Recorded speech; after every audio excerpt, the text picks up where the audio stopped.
Welcome to Sleep Whispers. I'm Harris, and I created this podcast to help you to de-stress, relax, and sleep. So go ahead, lean back, put up your feet, and settle into my world of whispers.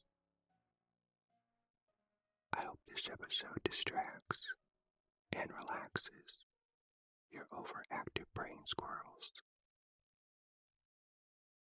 Tonight's story is titled The Dummy That Lived by Baum. Now, I have to tell you a little bit about some of the characters and what their names mean. The main character in this story is a Ryle, and I think a Ryle is a creature that was created by Baum, and it appears in several of his stories, including The Road to Oz. Ryles are immortal creatures of fairyland, and they're first cousins to the wood nymphs.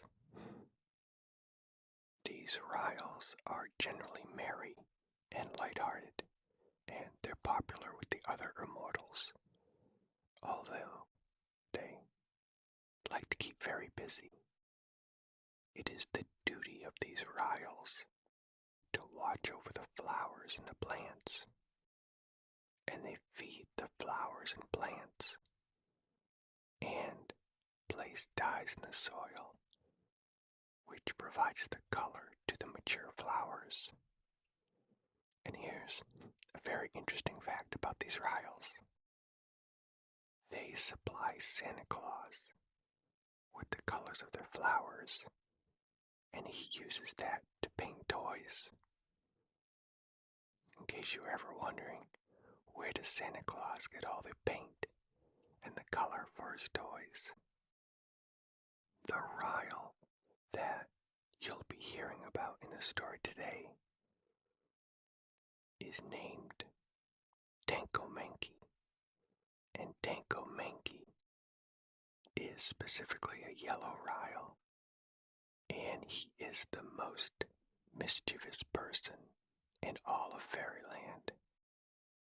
So, you know he's going to be up to no good. Alright, here's the summary now of the story. Tankomanky decides to play a practical joke.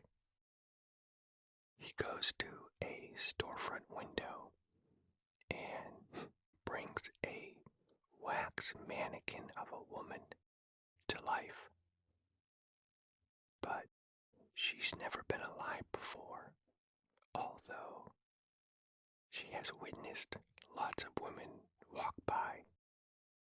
So when she comes to life, she tries to do her best to fit in and do as other women do. She runs into some challenges, though. She doesn't have any money, and she never learned how to read. And there's a bigger challenge, is that even though she's come to life, she's still made up of wax, which causes problems because she's easily damaged. She is also immortal, so as her wax parts get damaged throughout the day, this kind of starts freaking out other people. Now, during this time, the owner of the storefront wonders what happened to his mannequin, but he's actually more worried about the expensive clothing that she was displaying. I won't tell you the whole story and the ending, but if you're able to stay awake, then you'll find out what happens to the mannequin dummy and who the title of the story the dummy that lived may actually be referring to. Time for a quick break. Would you like to relax with curious stories about history? If so, then try my other podcast called Calm History. You can find it by searching your podcast player for Calm History. Also, to hear over 400 more episodes of Sleep Whispers, but without any breaks like this one, then just tap the link in the episode notes and become a Soap Plus member. It's free for a limited time. Alright, back to the episode. The Dummy That Lived by L. Frank Baum. In all fairyland, there's no more mischievous a person than Danko Manky, the yellow Ryle. He flew through the city one afternoon, quite invisible to mortal eyes, but seeing everything himself, and noticed a figure of a wax lady standing behind the big plate glass window of Mr. Floman's department store. The wax lady was beautifully dressed, and extended in her stiff left hand was a card bearing the words, "Rare bargain. This stylish costume is imported from Paris. The former price was $20, but now it's only reduced to $19.98. This impressive announcement had drawn before the window a crowd of women shoppers who stood looking at the wax lady with critical eyes. Danko Manky laughed to himself, the low, gurgling little laugh that always means mischief. Then he flew close to the wax figure and breathed twice on its forehead. From that instant, the dummy began to live. But so dazed and astonished was she at the unexpected sensation that she continued to stand stupidly, staring at the women outside and holding out the placard as before. The Ryle laughed again and flew away. Anyone but Danko Manky would have remained to help the wax lady out of the troubles that were sure to overtake her.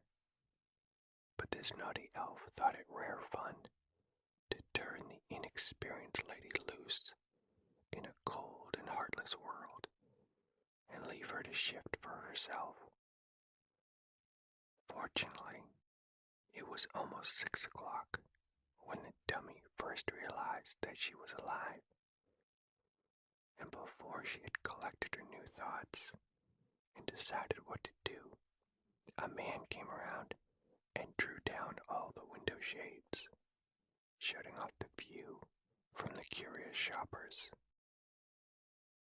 Then the clerks, cashiers, floor walkers, and cash girls all went home, and the store was closed for the night, although the sweepers and scrubbers remained to clean the floors for the following day. The window inhabited by the wax lady was boxed in like a little room, one small door being left at the side for the window trimmer to creep in and out of. So the scrubbers never noticed that the dummy, when left to herself, dropped the placard to the floor and sat down a pile of silks to wonder who she was, where she was, and how she happened to be alive. For you must consider that, in spite of her size and her rich costume, spite of her pink cheeks and fluffy yellow hair. This lady was very young, no older in reality than a baby born but half an hour. All she knew of the world was contained in the glimpse she had secured of the busy street facing her window. All she knew of people lay in the actions of the group of women which had stood before her on the other side of the window pane and criticized the fit of her dress or remarked on its stylish appearance. So she had little enough to think about, and her thoughts moved somewhat slowly. Yet one thing she really decided on, and that was not to remain in the window and just be stared at by a lot of women who were not nearly so handsome or well-dressed as herself. By the time she reached this important conclusion, it was after midnight, but dim lights were burning in the big deserted store, so she crept through the door of her window and walked down the long aisles. She paused now and then to look with much curiosity at the wealth of finery confronting her on every side. When she came to the glass cases filled with trim hats, she remembered that she had seen these hats on the heads of women in the street. So she selected one that suited her fancy and placed it carefully on her yellow locks. I won't attempt to explain what instinct it was that made her glance into a nearby mirror to see if the hat was straight, but this she certainly did. It didn't correspond with her dress very well, but the poor thing was too young to have much taste in matching colors. When she reached the glove counter, she remembered that gloves were also worn by the women she had seen. She took a pair from the case and tried to fit them on her stiff, wax-coated fingers, but the gloves were too small and ripped in the seams. Then she tried another pair and several others as well, but hours passed before she finally succeeded in getting her hands covered with a pair of pea green gloves. Next, she selected a parasol from a large and varied assortment in the rear of the store. Not that she had any idea what a parasol was used for, but other ladies carried such things, so she also would have one. When she again examined herself critically in the mirror, she decided her outfit was now complete, and to her inexperienced eyes, there was no perceptible difference between her and the women who stood outside the window. When she tried to leave the store, she found every door locked. The wax lady was in no hurry. She had inherited patience from her previous existence. Just to be alive and to wear beautiful clothes was sufficient enjoyment for her at the moment. So she sat down on a stool and waited quietly until daylight. When the janitor unlocked the door in the morning, the wax lady swept past him and walked with stiff but stately strides down the street. The poor fellow was so completely whuckered at seeing the well-known wax lady leave her window and march away from the store that he fell over in a heap and only saved himself from fainting by striking his funny bone against the doorstep. When he recovered his wits, she had turned the corner and disappeared. The wax lady's immature mind had reasoned that, since she'd come to life, her evident duty was to mix with the world and do whatever other folks did. She couldn't realize how different she was from people of flesh and blood, nor did she know she was the first dummy that had ever lived, or that she owed her unique experience to Tinkle Minky's love of mischief. So, ignorance gave her confidence in herself that she was not justly entitled to. It was yet early in the day, and the few people she met were hurrying along the streets. Many of them turned into restaurants and eating houses, and following their example, the wax lady also entered one and sat on a stool before a lunch counter. "Coffee and rolls," said a shop girl on the next stool. "Coffee and rolls," repeated the dummy, and soon the waiter placed them before her. Of course, she had no appetite, as her constitution, being mostly wood, didn't require food. But she watched the shop girl and saw her put the coffee to her mouth and drink it. Therefore, the wax lady did the same, and the next instant was surprised to feel the hot liquid trickling out between her wooden ribs. The coffee also blistered her wax lips, and so disagreeable was the experience that she rose up and left the restaurant, paying no attention to the demand of the waiter for 20 cents, Mum. Not that she intended to defraud him, but the poor creature had no idea what he meant by 20 cents, Mum. As she came out, she met the window trimmer at Bloman's store. The man was rather nearsighted, but seeing something familiar in the lady's features, he politely raised his hat. The wax lady also raised her hat, thinking it was the proper thing to do, and the man hurried away with a horrified face. Then a woman touched her arm and said, "Beg your pardon, ma'am, but there's a price mark hanging on your dress behind." "Yes, I know," replied the wax lady stiffly. "It was originally $20, but it's been reduced to $19.98. The woman looked surprised at such indifference and walked on. Time for a quick sponsor break. Get this. On Masterclass, Doris Goodman taught me that Abraham Lincoln boosted his productivity by taking breaks, and I should do the same to prevent my own burnout.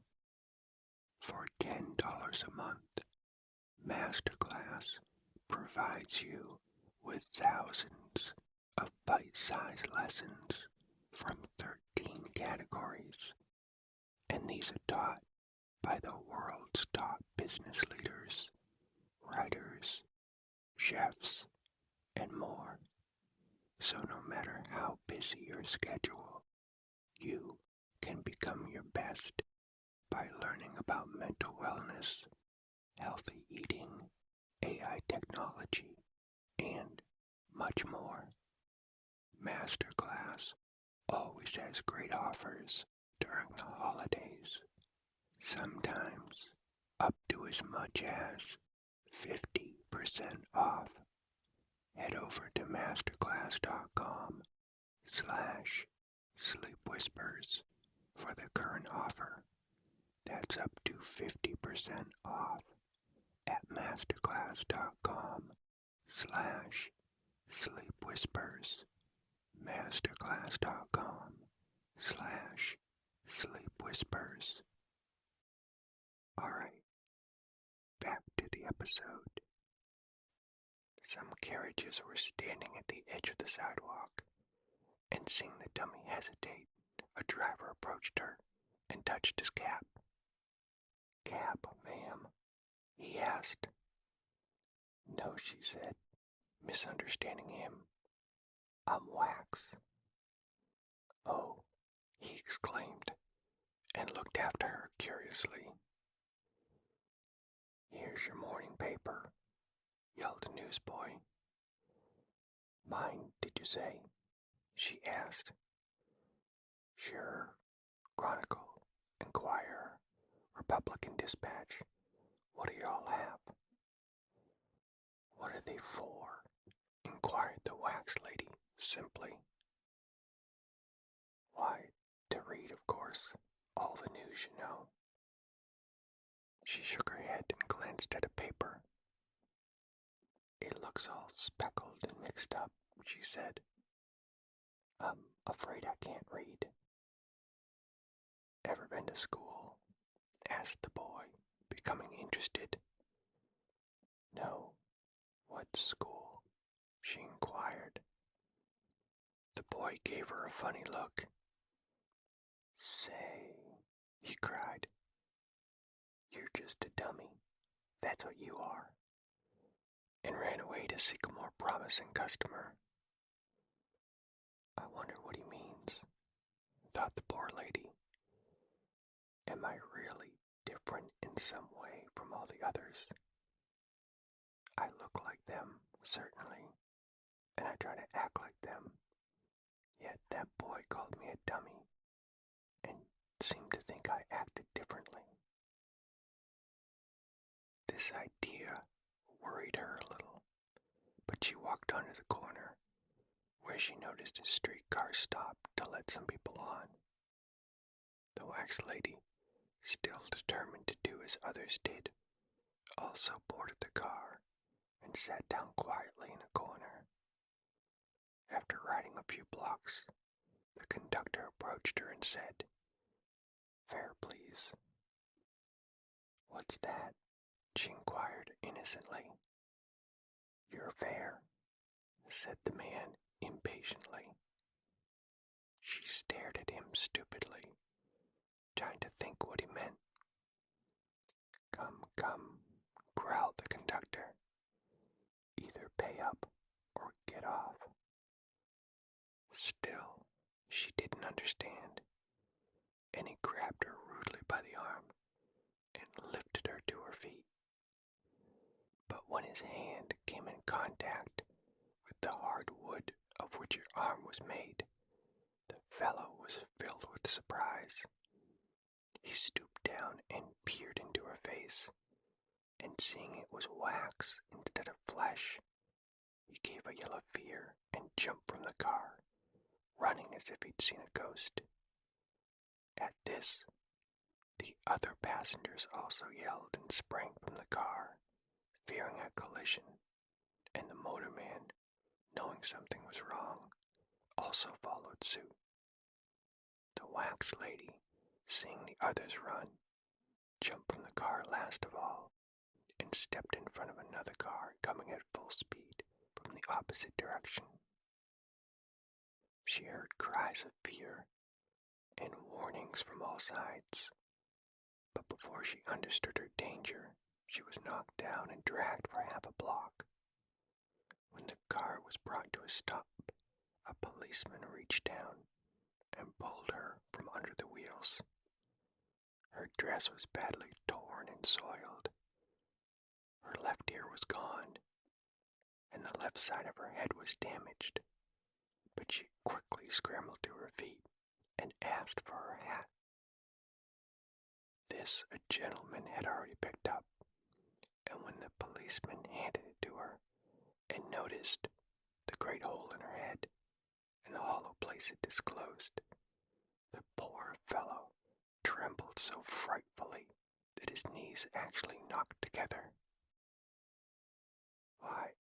Why, ma'am, you're very, very damaged, he gasped.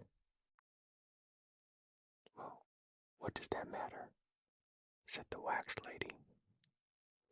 The policeman shuddered and wiped the perspiration from his forehead. The crowd that had collected were looking at the lady in wonder, and a middle-aged gentleman now exclaimed, Why, she's made of wax.